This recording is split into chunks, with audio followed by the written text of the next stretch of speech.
তো আগের অংশটুকু আমরা যতটুকু কমপ্লিট করেছিলাম, তারপর থেকে আজকের অংশটা চলো কন্টিনিউ করি। দ্য রেসলিং ম্যাচ বিগ্যান, মল্লযুদ্ধ শুরু হলো।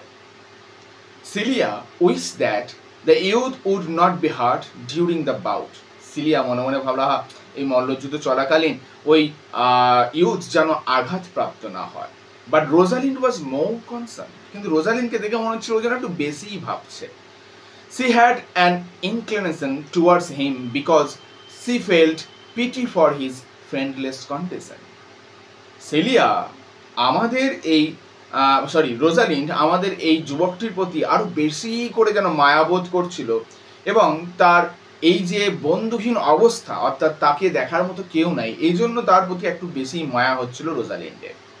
বেশ, ইট সেম দ্যাট, এটা মনে হচ্ছিল she had almost fallen in love, সে যেন ইতিমধ্যে প্রেমে পড়ে গেছে।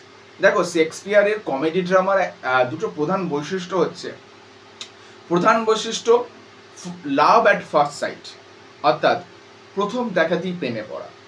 শেক্সপিয়ারের কমেডি ড্রামাতে নায়ক নায়িকারা হুটহাট করে প্রেমে পড়ে যায়। তো এখানেও তোমরা দেখতে পাচ্ছ, আর রোজালিন কিন্তু প্রথমবারের দেখাতেই সামান্য একটু দয়া মায়াতেই কিন্তু অরল্যান্ডোর প্রেমে হালকা হলেও পড়ে যাচ্ছে, কোথাও যেন তার একটা আভাস আমরা পাচ্ছি। এবং শেক্সপিয়ারের কমেডি ড্রামার আর একটা বৈশিষ্ট্য হচ্ছে যে সমস্ত কমেডি ড্রামাগুলো একটা জায়গায়, পার্টিকুলার জায়গায় প্রধান চরিত্রগুলো সকলে এসে জড়ো হয় এবং সেখানেই গল্পের এন্ডিং ঘটে থাকে। প্রবাবেলি বা পসিবলি বা নর্মালি বলতে পারো হ্যাপি এন্ডিং ঘটে থাকে। আমরা দেখতে পাবো আমাদের গল্পে এন্ডিং কীভাবে হচ্ছে সেটা যখন আমরা শেষে যাব, কিন্তু আপাতত দেখতে পাচ্ছি শেক্সপিয়ারের কমেডি ড্রামার প্রধান একটা বৈশিষ্ট্য, অর্থাৎ লাভ অ্যাট ফার্স্ট সাইট, সেটা কিন্তু সম্পন্ন হচ্ছে এই অংশের মধ্য দিয়ে। বেশ, এরপর কি বলা হচ্ছে দেখি, the inspiration that the youth goat from the ladies, উৎসাহ যেটা যুবকরা তার মহিলাদের কাছ থেকে পেয়েছিল, অর্থাৎ এই সিলিয়া এবং রোজালিন্ডের কাছ থেকে এই যুবক পেয়েছিল, ওয়ার্কড ওয়ান্ডারাস টু হিম, অভূতপূর্বভাবে তার জন্য কাজ করে গেল। And he defeated his opponent in such a way, এবং সে অর্থাৎ অরল্যান্ডো, আমরা জানতে পারবো একটু পর তার পরিচয় অরল্যান্ডো, সে এই যুবক যেভাবে তার এই বিপক্ষকে পরাজিত করলো, that for some time he could not even টক, কিছুক্ষণের জন্য সে নিজেই কথা বলতে পারলো, মানে সে নিজেও ভাবতে পারছিল না যে আমি এভাবে হারিয়ে ফেললাম। একজন এরকম প্র্যাকটিস রেসলারকে এভাবে হারিয়ে ফেলবে সেও বুঝতে পারেনি। The Duke Frederick was very pleased, রাজা বা ডিউক ফ্রেডরিক খুব সন্তুষ্ট হলেন উইথ দ্য ইউথ স্কিল, যুবকের এই দক্ষতা দেখে, অ্যান্ড কারেজ, সাহস দেখে, and wanted to know more about him, এবং তার সম্বন্ধে আরো বেশি করে জানার চেষ্টা করলেন, মানে কে এই যুবক জানতে তিনি চাইলেন। আচ্ছা, এখানে নামটা পেলাম আমরা ডিউক ফ্রেডরিক। এই ডিউক ফ্রেডরিক হচ্ছেন সেই ফ্রেডরিক, অর্থাৎ আমাদের যে রাজা, আমাদের যে বড় রাজা ছিল বা লফুল রাজা ছিল, তাকে বিতাড়িত করেছিলেন, ওই যাকে আমরা আসার পর বলেছিলাম দখলদার বলেছিলাম, সেই রাজা, অর্থাৎ বর্তমান যিনি রাজা রয়েছেন বা ডিউক রয়েছেন, তার নাম হচ্ছে কি ফ্রেডরিক। বেশ, এবং অবশ্যই সিলিয়ার পিতা। The youth introduced himself as Orlando, ওই যুবক নিজে পরিচয় দিল যে আমি অরল্যান্ডো। The youngest son of Sir Rowland de Boys, Sir Rowland de বয়েসের কনিষ্ঠ পুত্র। Sir Rowland de Boys was dead, Sir Rowland de Boys মারা গেছেন। But when he was alive, কিন্তু যখন তিনি জীবিত ছিলেন, he was a friend of the banished duke, তিনি বিতাড়িত রাজার একজন ভালো বন্ধু ছিলেন। So on hearing that Orlando was his son, the Duke was displaced and wished he had been the son of someone else. রাজা যখন শুনলেন যে এই যুবক স্যার রাউল্যান্ড ডি বয়েসের পুত্র, যে কিনা সেই বিতাড়িত রাজার বন্ধু ছিল, অর্থাৎ স্যার রাউল্যান্ড ডি বয়েস ছিল আমাদের ব্যানিস ডিউকের বন্ধু, এই কথাটা শুনে ডিউক ফ্রেডরিক প্রচণ্ডভাবে অসন্তুষ্ট হলেন এবং মনে মনে ভাবলেন, এই যদি অন্য কারোর পুত্র হতো। হয়তো সামহাউ ডিউক ফ্রেডরিক চাইছিলেন সিলিয়ার জন্য পাত্র হিসাবে এই যুবককে বেছে নিতে, কারণ যুবক যথেষ্ট পরাক্রমী এবং যথেষ্ট তার সাহস রয়েছে, তাই এরকম একটা সুযোগ্য পাত্রই হয়তো খুঁজছিলেন duke Frederick for Celia. But তার সে আশা পূর্ণ হলো না। বেশ, এরপর কি হচ্ছে দেখি। আগের অংশটাতে আমরা দেখেছিলাম যেখানে আমাদের পরিচয় রিভিল হচ্ছিল আমাদের ইউথ যে ছিল তার, অর্থাৎ আমাদের গল্পের নায়ককে আমরা প্রথমবার পাচ্ছিলাম এবং নাম জানতে পারছিলাম, তার নাম ছিল অরল্যান্ডো। এবং তার এই পরিচয় জেনে যে স্যার রাউল্যান্ড ডি বয়েসের পুত্র তথা কনিষ্ঠ পুত্র সে, এই পরিচয় জেনে আমাদের ডিউক ফেডরিক, অর্থাৎ যে রাজা, যিনি লফুল রাজা, তাকে বিতাড়িত বা ব্যানিশ করেছিলেন, তিনি কিছুটা অসন্তুষ্ট হচ্ছিলেন। চলো টেক্সট আবার আমরা লাইন ধরে পুরো অংশটা পড়ে নিই। কি বলা হচ্ছে দেখি। Rosalind was very happy to hear that Orlando was the son of one of her father's favorite and confessed to Celia. অর্থাৎ রোজালিন খুব খুশি হচ্ছে এটা জানতে পেরে যে অরল্যান্ডো তার বাবার একজন প্রিয় বন্ধুর বা প্রিয় মানুষের পুত্র। এবং সিলিয়ার কাছে সে বলছে, my father loved Sir Rowland de Boys, আমার বাবা রাউল্যান্ড ডি বয়েসকে খুব ভালোবাসতেন। And if I had known that, এবং আমি যদি এই কথাটা জানতাম, অরল্যান্ডো ওয়াজ হিজ সন, তার পুত্র হচ্ছে গিয়ে Orlando, I would have added tears to my entreaties, আমি কি করতাম, আমার চোখের জল যোগ করতাম আমার যে এন্টিটিস, অর্থাৎ আমার যে রিকোয়েস্ট, অর্থাৎ আমি যখন অরল্যান্ডোকে রিকোয়েস্ট করতে গেছিলাম যাতে সেই মল্লযুদ্ধটা না লড়ে বা রেসলিংটা না করে, তখন একটু চোখের জল অ্যাড করতাম। যদি হোক সে তো আমার অনেক নিকট ব্যক্তি, মানে আমার বাবার প্রিয় বন্ধুর পুত্র, মানে সে তো আমারও প্রিয় হবে, সুতরাং তাকে বোঝাতে গিয়ে আমিও হয়তো একটু চোখের জল অ্যাড করতাম। বেশ, বিফোর হি শুড হ্যাভ ভেঞ্চার্ড, সেই ঝুঁকিপূর্ণ কাজটা নেবার আগে, ভেঞ্চার্ড মানে ঝুঁকিপূর্ণ কাজ। The ladies went to him, এরপর মহিলারা অর্থাৎ রোজালিন্ড এবং সিলিয়া গেল আমাদের অরল্যান্ডোর কাছে। অ্যান্ড সিইং দ্যাট, এবং এটা দেখলো তারা যে হি ওয়াজ স্যাড, সে দুঃখিত ছিল, due to the displeasure of duke, কারণ রাজা তার প্রতি অসন্তুষ্ট হয়েছেন। ডিউক অর্থাৎ ডিউক ফেডরিক অসন্তুষ্ট হয়েছিল এটা জেনে যে অরল্যান্ডো তার শত্রুর ছেলে। বেশ, স্পোক টু হিম কাইন্ডলি, তারা তার সঙ্গে গিয়ে খুব নম্রভাবে কথা বলল। And Rosalyn even gave him her chain, Rosalyn কি করলো, তখন সে তার নিজের চেনটা, আবার চেন মানে আমরা হার যেটা বলি, সেই হারটা তাকে দিয়ে দিল। ফ্রম হার নেক, তার গলা থেকে, অর্থাৎ রোজালিন একটা গোল্ড চেইন পসিবলি পড়েছিল, হয়তো গোল্ড চেইন না কি চেইন আমাদের কাছে মেনশন করা নেই, বাট কিছু তো একটা চেইন পড়েছিল, সেই চেনটা সে অরল্যান্ডোকে দিয়ে দিল। অ্যান্ড সেইড, এবং বলল that had she not been out of fortune, যদি সে ভাগ্যহীনা না হতো, অর্থাৎ তার ভাগ্য যদি এত অসহায় না হতো, she would have given him a more valuable gift, সে হয়তো তাকে আরো মূল্যবান কিছু উপহার দিত। অর্থাৎ রোজালিন বলছে আমার ভাগ্য যদি আজ সহায় থাকতো তাহলে আমি তোমাকে আজকে হার কেন, আরো অনেক বড় কিছু গিফট দিতাম। তাহলে আমরা দেখতে পাচ্ছি যে সামহাও কোথাও রোজালিন যেন অরল্যান্ডোর প্রতি একটু দুর্বল হয়ে পড়ছে, তাই না? এবং সেই দুর্বলতা প্রকাশ পাচ্ছে কিন্তু তার বিভিন্ন ভাবভঙ্গির মধ্য দিয়ে। যতই সে মুখে বলুক আমার বাবার খুব ভালো বন্ধু ছিল, সেই কারণে হয়তো দিয়েছি, বাট শুধুই বাবার ভালো বন্ধু ছিল বলে কি এতটা কারোর জন্য করা যায়? হয়তো বা যায় না। ওকে, এর পরের অংশে যেটুকু রয়েছে সেটুকুর মধ্যে তেমন বিশেষ কিছু ইম্পর্টেন্ট অংশ নেই, এটা আমি জাস্ট একটু বাংলার আকারে তোমাদের গল্প করে বলে দিই। কিছু কিছু অংশ আছে যেগুলোকে আমরা স্কিপ করতে পারি গল্পে, তো সেই অংশগুলো আমি স্কিপ করব না, বাট বাংলাতে বলে দেবো, মেইন ভাইটাল পয়েন্টগুলো সেখান থেকে উঠিয়েই পড়ে দেবো। এর পরের অংশে আমরা দেখতে পাবো যে আমাদের যিনি ডিউক আছেন, ডিউক ফেডরিক, প্রচণ্ড রাগান্বিত হয়ে যাচ্ছেন, বিভিন্ন দিক দিয়ে রেগে যাচ্ছেন। প্রথমত অরল্যান্ডের পরিচয় জেনে তিনি রেগে আছেন, আবার রোজালিন্ডের প্রতি তিনি এমনি রেগে আছেন, কারণ বিতাড়িত দাদার পুত্র বলে কথা, কন্যা বলে কথা। এখন দেখা যাচ্ছে ডিউক ফেডরিক প্রচন্ড রেগে যাচ্ছে। আমাদের এই দুই কন্যা অর্থাৎ সিলিয়া এবং রোজালিন্ড দুজনের মধ্যে গল্প গুজব করছে, কারণ তাদের সেন্টার অফ অ্যাট্রাকশনের বিষয় এখন ওই যুবকটি হয়ে উঠেছে, অর্থাৎ আমাদের গল্পের নায়ক অরল্যান্ডো হয়ে উঠেছে। সিলিয়া সামহাও বুঝতে পেরেছে রোজালিন্ড মনে হয় কোনো না কোনোভাবে আমাদের ইউথ অরল্যান্ডোর প্রেমে পড়েছে, না হলে এইভাবে সে কেন গলার হারটা খুলে তাকে দিয়ে দেবে। তখন সিলিয়া তাকে একটু টিজড করছে, মানে একটু খোঁচা দিচ্ছে, আমরা হয় না বন্ধুদের মধ্যে একটু টিজ করে কথা, তো এই দুই বোন যেহেতু সমকুটে বা কাইন্ড অফ ফ্রেন্ডের মতোই বা বন্ধুর মতোই বলতে পারো, তো সিলিয়া রোজালিনকে একটু খোঁজা দিয়ে বলছে, আচ্ছা এমনটাও কি সম্ভব, মানুষ হুটহাট করে এইভাবে প্রেমে কি পড়ে যেতে পারে?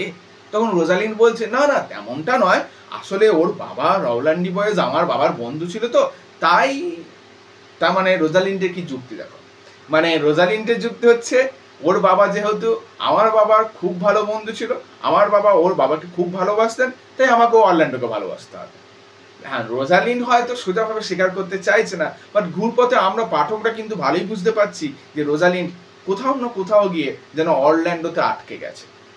যাই হোক, দুই বোনের মধ্যে এই খুনসুটি কথোপকথন চলছে।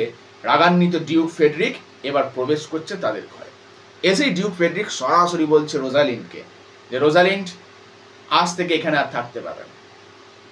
ওর ওই ভালো মানুষই দেখানো পিতৃত্বহীন বড় হয়ে ওঠা বা একেবারে অনাথ সন্তানের মধ্যে এখানে বড় হওয়াটা দেখে গোটা রাজ্যবাসী তার প্রতি পিটি করে, করুণা করে, এটা আমি মানতে পারি না। তখন সিলিয়া বাবাকে রিকোয়েস্ট করে যে বাবা এই কথা তুমি বলো না। ফ্রেডরিক বলে, না, আমি অর্ডার দিলাম ওকে আজই এই রাজপ্রাসাদ ছেড়ে চলে যেতে হবে, অন্যথায় আমি ওকে বের করে দেব। তখন সিলিয়া অনেক রিকোয়েস্ট করলো বাবাকে, কিন্তু ডিউক ফেডরিক বিকেম ডেফ। সেই সময় ডিউক ফেডরিক যেন পুরো কালা হয়ে গেছিলেন, মানে কোনো অনুনয় বিনয় অনুরোধ কিচ্ছু শুনলেন না, যেটা এতদিন তিনি শুনেছিলেন।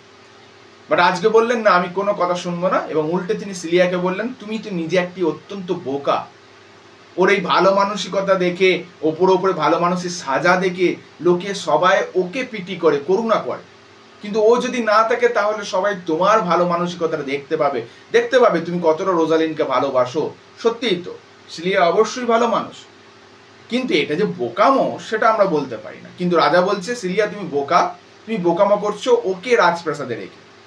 লোকে তোমার ভালো গুণ বা মহত্বটাকে দেখতে পাচ্ছে না, রোজালিন্ডেরটাকে বড় করে দেখছে। যাই হোক, অনেক কথা হলো, কিন্তু পিতা কোনো কথা শুনতে রাজি নয়। তখন এইবার চলো আমরা আবার টেক্সটে চলে আসি। এবার টেক্সটে কি বলছে দেখো,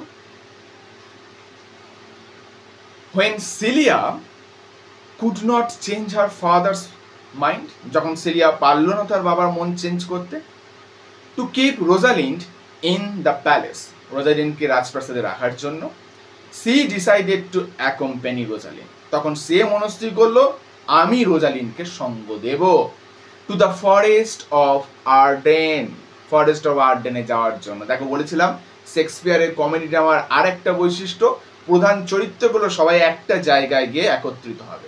তাহলে আমাদের এখানে সেন্টার অফ গ্যাদারিং যেটা বলতে পারি, সেন্টার অফ রিজয়েনিং, সকলের জমা হওয়ার যে জায়গা, সেটা কোথায়? Forest of Arden. তাই দেখো এবার এরাও মনস্থির করলো তারা ফরেস্ট অফ আর্ডেনের দিকে বেরিয়ে যাবে, এবং সিলিয়া মনস্থির করলো ঠিক আছে, আমি যে রোজালিনকে রাজপ্রাসাদে না রাখতে পারি, তাহলে আমিও রোজালিন্ডের সঙ্গে চলে যাব ফরেস্ট অফ আর্ডেনে। In search of a father, রোজালিন্ডে বাবার খোঁজে।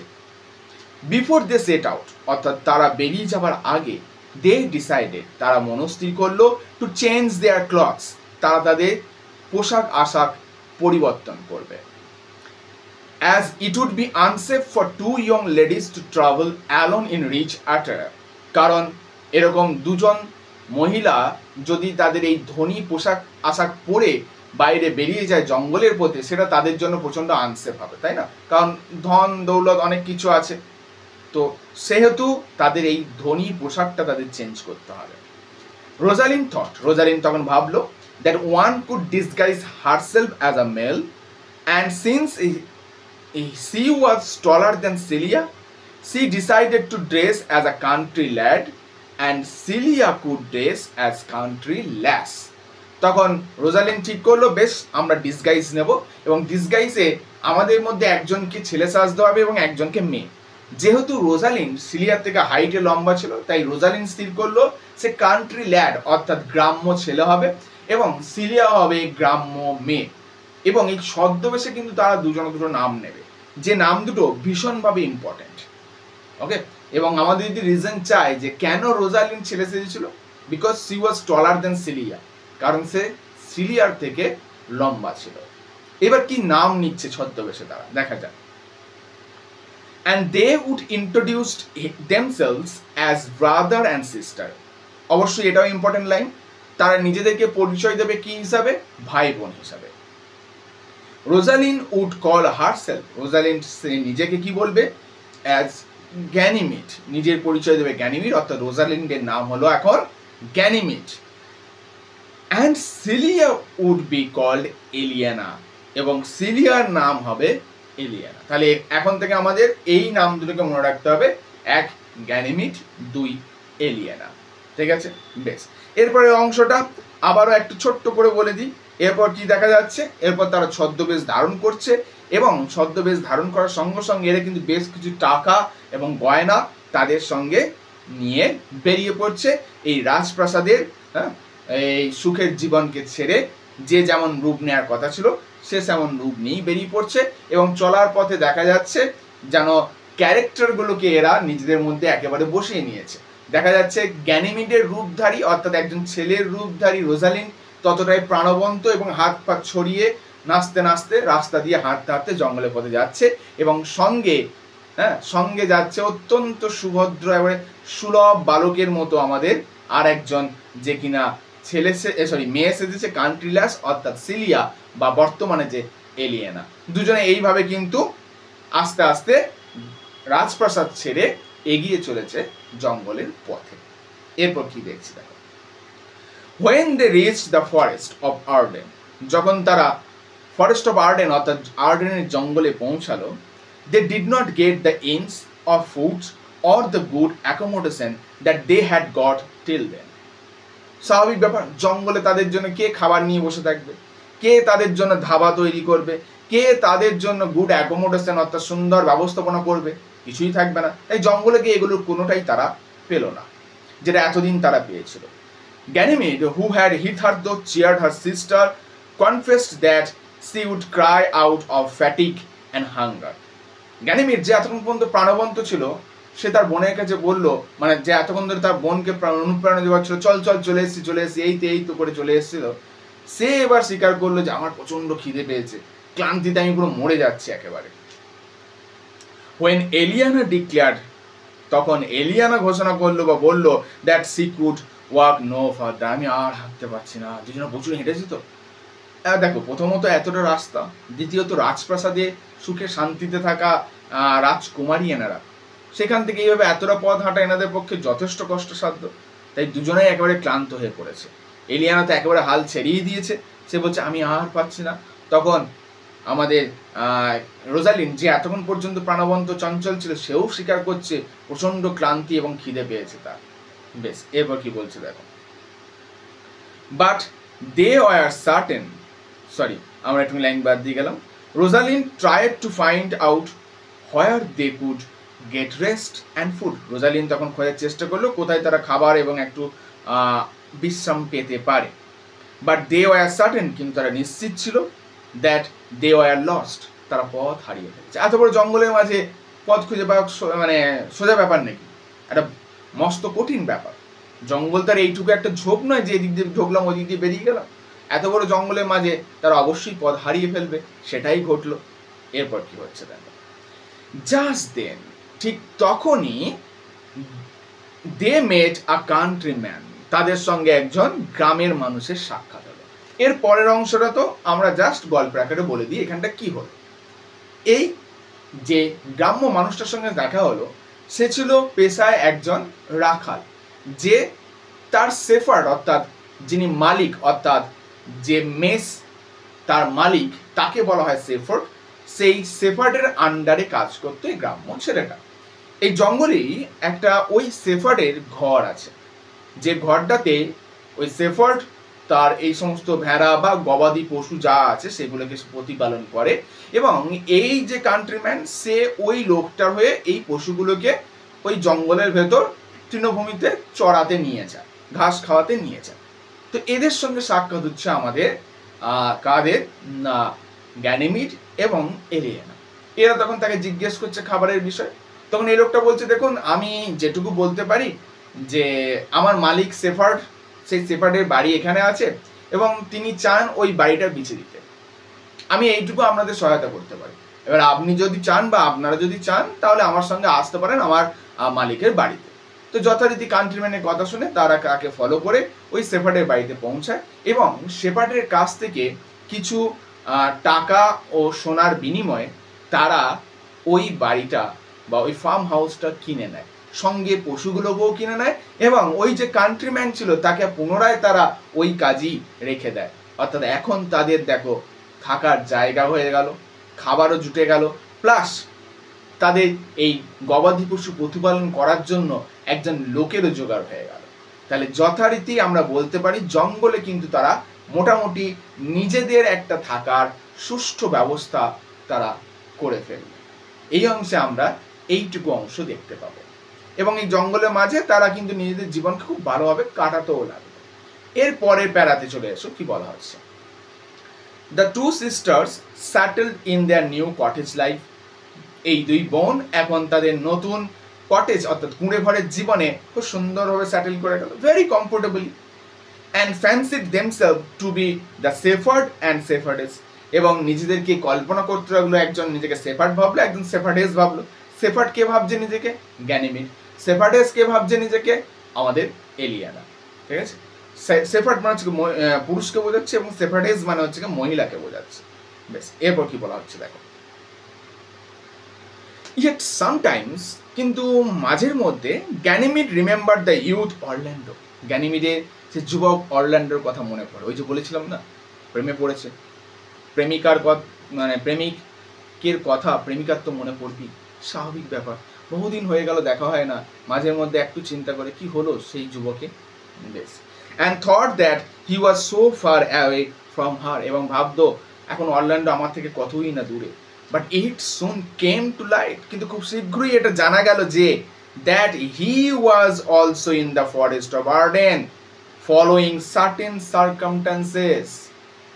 অরল্যান্ডো এসে পৌঁছেছে ফরেস্ট অফ আর্ডেনে কিছু নির্দিষ্ট ঘটনাকে কেন্দ্র করে। তাহলে ইতিমধ্যে আমরা জানতে পারলাম আমাদের গল্পের চতুর্থ চরিত্র এসে উপস্থিত হয়ে গেল ফরেস্ট অফ আর্ডেনে। হ্যাঁ, কিভাবে এলো সেটা আমরা এখনো জানিনি, এর পরে জানবো। কিন্তু জানতে পেরেছি বা ইনফরমেশন আমরা পেয়েছি যে অরল্যান্ডো পৌঁছেছে ফরেস্ট অফ আর্ডেনে। কি ঘটেছিল ফরেস্ট অফ আর্ডেনে আসার পেছনে গল্প কি? ওকে, আবারও এই অংশটা আমি গল্পের আকারে বলবো এবং যে যে লাইন কোড আমি আন্ডারলাইন করতে বলবো তোমাদের, তোমরা চেষ্টা করবে সেই লাইনগুলোকে জাস্ট আন্ডারলাইন করতে। আমি পুরোটাই যা আছে according to the line, as per line, সেভাবেই গল্পের আকারে বলবো। কি ঘটেছিল? অরল্যান্ডো ছিলেন স্যার রওল্যান্ডি বয়েসের ইয়ংগেস্ট সন। তাহলে নিশ্চয়ই তার বড় কোনো দাদা আছে, একজন বা একাধিকও থাকতে পারে। গল্পসূত্র আমরা জানতে পারবো অরল্যান্ডোর একজন বড় দাদা ছিল যার নাম ছিল অলিভার, OLIVER। স্যার রওল্যান্ডি বয়েস যখন মারা যান, অরল্যান্ডো তখন খুব ছোট ছিল। তো রওল্যান্ডি বয়েস মারা যাবার সময় অলিভারের হাতে তার কনিষ্ঠ পুত্র অরল্যান্ডোর সমস্ত দায়িত্ব দিয়ে বলেছিল একে যেন প্রপারভাবে সে মানুষ করে এবং বড় করে তোলে। যথারীতি হয়তো বা অলিভার সেদিন কথা দিয়েছিল, অবশ্যই সম্পত্তি পেতে হবে, তো সম্পত্তি লোভে হয়তো কথা দিয়েছিল। কিন্তু অলিভার মোটেও সুপুত্র ছিল না। বাবা মারা যাবার পর অরল্যান্ডোকে সে মোটেও দেখেনি, না স্কুলে পাঠিয়েছে, না কোনোভাবে তাকে সুযোগ সুবিধা দিয়েছে যেটা তার প্রাপ্য ছিল। কিন্তু তার সত্ত্বেও অরল্যান্ডো একজন ভদ্র যোগ্য ব্যক্তি হিসাবে বড় হয়ে উঠেছে এবং অরল্যান্ডের নম্রতা এবং চরিত্রের স্থিরতা সকল ব্যক্তিকে, রাজ্যবাসীদেরকে মুগ্ধ করত। সবাই অরল্যান্ডোকে প্রেইজ করত। আর এই বিষয়টা অলিভারের কোনো মতেই সহ্য হতো না। অলিভার মানতে পারতো না যে আমি একজনকে পুঁথিগত বিদ্যা কিছুই দিলাম না, সব রকম বঞ্চিত করলাম, অথচ সবাই ওকে প্রেইজ করছে। হ্যাঁ, এটা তো মেনে নেওয়া যায় না। সুতরাং এখন অলিভারের পথের কাঁটা অরল্যান্ডো, তাকে তো সরাতেই হবে। যেটা দেখে এসেছি, রাজ সিংহাসন এবং অর্থের লোভে বারবার ভাইয়ে ভাইয়ে দ্বন্দ্ব। এখানে হয়তো সিংহাসন নয়, অর্থের লোভে দ্বন্দ্ব। অলিভার ছিল সেই ব্যক্তি, ওই যে ডিউক ফেডরিকের রাজসভায় বা ডিউক ফেডরিকের রাজত্বে যে মল্লযুদ্ধ বা রেসলিং ম্যাচটার আয়োজন হয়েছিল, সেই মল্লযুদ্ধে অরল্যান্ডোকে লড়াই করতে পাঠিয়েছিল কিন্তু অলিভার।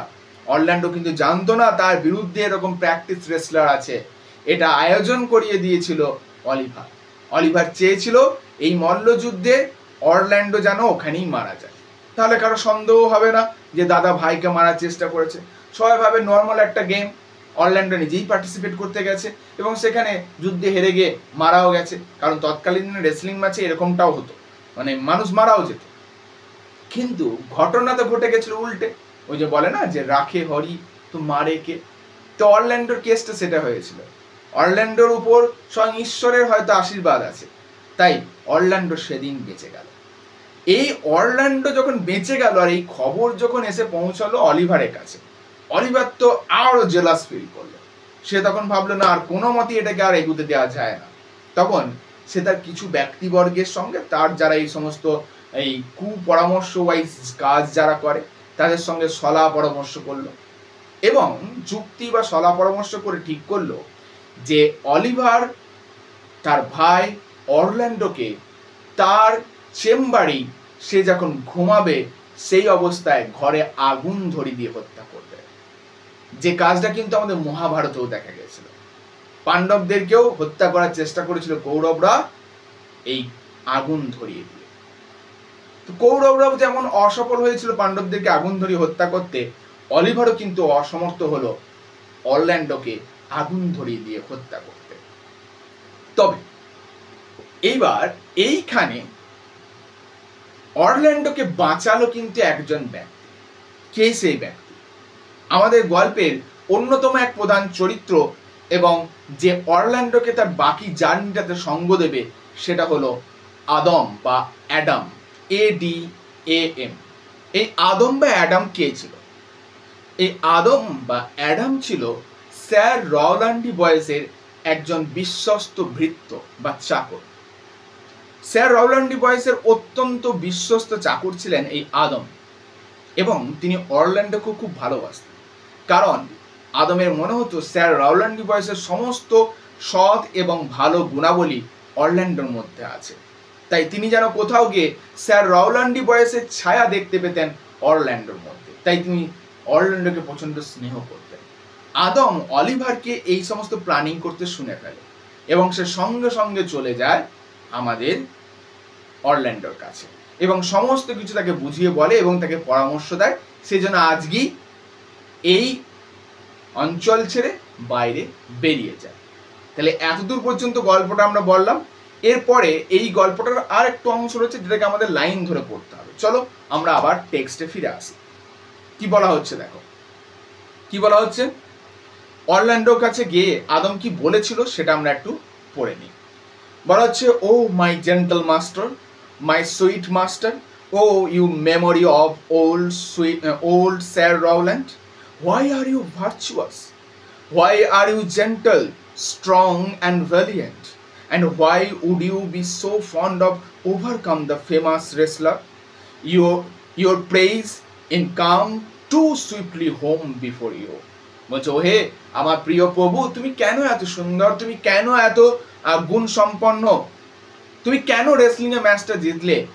তোমার ওই জেতার খবর তোমার আশার থেকেও আরো দ্রুতভাবে পৌঁছেছে এই রাজ দরবারে, আর যেটা ডেকে এনেছে তোমার মৃত্যুকে বা ডেকে আনতে চলেছে তোমার মৃত্যুকে।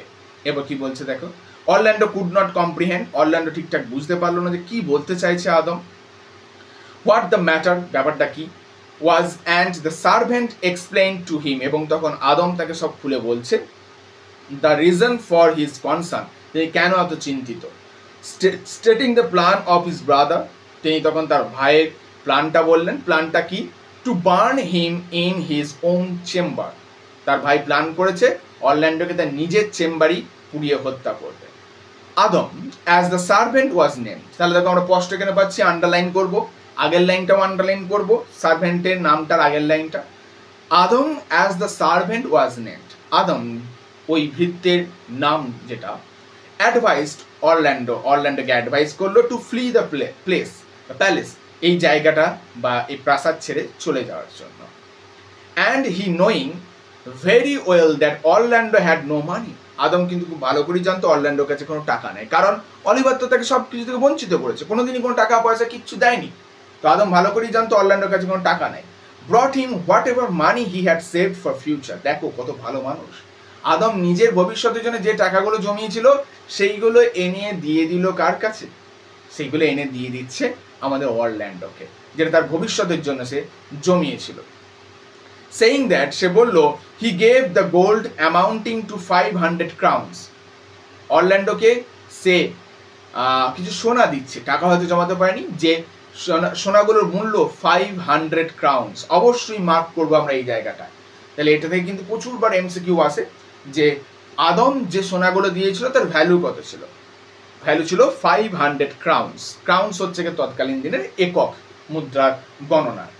টু অরল্যান্ডো, অরল্যান্ডোকে দিল, and requested Orlando to allow him to be his servant. এবং অরল্যান্ডোকে সে অনুরোধ করলো যাতে সেও তাকে তার দাস হিসেবে নেয়। অর্থাৎ আদম কিন্তু চাইলে এই প্রাসাদে থেকে যেতে পারতো শান্তিতে, কিন্তু আদম এতটাই প্রভু ভক্ত, এতটাই ফেথফুল, সে বললো অরল্যান্ডোকে যে এক কাজ করো, তুমি আমাকেও সঙ্গে নাও, আমিও তোমার সঙ্গে যাব। ওকে, এরপর অংশটা আবার একটু গল্পের আকারে বলে দিই। তাহলে দেখা যাচ্ছে আদম রিকোয়েস্ট করলো যে আমিও তোমার সঙ্গে যাব, এবং আদম বললো আমাকেও তোমার সঙ্গে নাও, আমি যতদিন পারবো তোমার সঙ্গে থাকবো। মানছি আমি বুড়ো হয়েছি, মানছি আমার বয়স হয়েছে, কিন্তু আমার সর্বোচ্চ দিয়ে তোমাকে আমি সেবা করব। অরল্যান্ডো আদমের এই ফেইথফুলনেস দেখে প্রচন্ড মুগ্ধ হল, এবং অরল্যান্ডো তাকে একটা নামে অভিহিত করছে, যেটা আমরা অবশ্যই খেয়াল রাখবো। দেখো তোমাদের বইয়েতে একটুখানি পরেই এসো, 1-2 লাইন পরে আসো, যেটুকু আমরা আগে পড়ছিলাম তার একটুখানি পরে এলেই দেখো দেখতে পাবে গুড ওল্ড ম্যান, এই একটা অংশ দেখো কোট করা আছে, অবশ্যই এটা আমরা দাগ দেবো, ভালো বয়স্ক মানুষ। অরল্যান্ডো বলো, হে ভালো বয়স্ক মানুষ, ঠিক আছে, আমি তোমাকে আমার সঙ্গে নেব, এবং আমি তোমাকে কথা দিলাম যে আমি জঙ্গলে গিয়ে এই স্বর্ণ শেষ হবার আগেই কোনো না কোনো একটা কাজের ব্যবস্থা করব, যেটা থেকে আমি অর্থ রোজগার করতে পারি, এবং আমি তোমার সমস্ত ঋণ ওখানে গিয়ে চুকিয়ে দেবো। অবশ্যই আমি তোমার স্নেহের ঋণটা হয়তো চুকাতে পারবো না, বাট অর্থগত ঋণটা আমি তোমাকে চুকিয়ে দেবো। এই কথা বলে অরল্যান্ডো এবং আদম দুজনা মিলে বেরিয়ে পড়লো ফরেস্ট অফ আর্ডেনের উদ্দেশ্যে। একই রকম ভাবে যেমন ভাবে আমাদের গ্যানিমিড এবং সিলিয়াও অনেকটা পথ, দীর্ঘ পথ হাঁটার পর ক্লান্ত হয়ে গেছিল, দেখতে পাচ্ছি আমাদের অরল্যান্ডো এবং আদমও ক্লান্ত হয়ে পড়ছে, এবং আদম তো একটু বেশিই ক্লান্ত হয়ে পড়ছে। আদমকে হাতে করে ধরে কোনো ক্রমে নিয়ে এসে একটা গাছের ছায়ার তলায় বসাচ্ছে অরল্যান্ডো, এবং আদম তখন অরল্যান্ডোকে উদ্দেশ্য করে বলছে যে অরল্যান্ডো, তুমি এক কাজ করো, তুমি আমাকে এখানে রেখেই চলে যাও, আমি না হয় এখানেই মরবো, ঠিক আছে, আমি এই গাছের তলাতেই আই উড ডাই, হয়তো মারা যাব, তুমি এগিয়ে যাও, আমাকে নিয়ে গেলে তুমি এগোতে পারবে না। কিন্তু অরল্যান্ডো বলছে, না, তুমি আমার প্রতি যে বিশ্বাসযোগ্যতা দেখিয়েছো তার বদলে আমি তোমাকে এইভাবে একাকী ছেড়ে যেতে পারি না, তুমি আমার বিপদে ফেথফুল থেকেছো, আমি তোমার বিপদে তোমাকে ছেড়ে যাবে, এটা হতে পারে না, এবং তুমি এসব বাজে কথা বলা বন্ধ করো, এই গাছের তলায় বসে একটু তোমার লিম্স অর্থাৎ পেশিগুলোকে একটু রেস্ট দাও, তাহলেই তুমি আবার সতেজ হয়ে উঠবে, এবং তখন নয় আমরা আবার একসঙ্গে যাবো। তুমি কিছুক্ষণ রেস্ট করো, ততক্ষণ আমি কোথাও খাবার পাওয়া যায় কিনা দেখে আসি। ওকে, তাহলে এই অংশটার মধ্যে আমরা দেখতে পাচ্ছি যেখানে অরল্যান্ডো আদমকে বসিয়ে খাবারের উদ্দেশ্যে, খাবার খোঁজার উদ্দেশ্যে বেরিয়ে যাচ্ছে।